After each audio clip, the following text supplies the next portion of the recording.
Hello বন্ধুরা, আবার একটা ছোটো মোটো মিনি ব্লগ নিয়ে চলে এলাম। অনেকক্ষণ শুয়েছিলাম, ভালো লাগছিল না, অনেক বেলায় উঠেছি। ওইদিকে দেখো কটা বাজে, 7:30 মতো মনে হয় বাজে। তো চা খাবো তো ইচ্ছা করলো আজকে একটু ভুলভাল করি।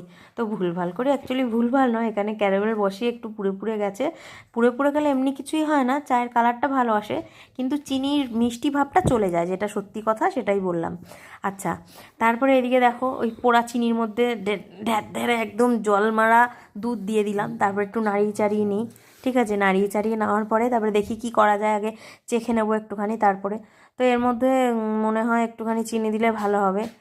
তো তারপর এখানে আমি চিনি দিয়ে দিয়েছি, চা পাতা এখনও দিইনি। চা পাতাটা খুলবো, চা পাতাটা দেবো। ঠিক আছে, চা পাতাটা দেওয়ার পরে এখনও দেখো ফোটেনি। আমি আস্তে করে ভিডিও করছি আর এদিকে তোমাদের সাথে কথা বলছি।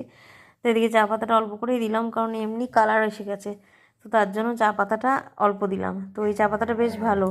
ও বাবা, এদিকে জনি দেখো রাত্রিবেলা এডিট করছে।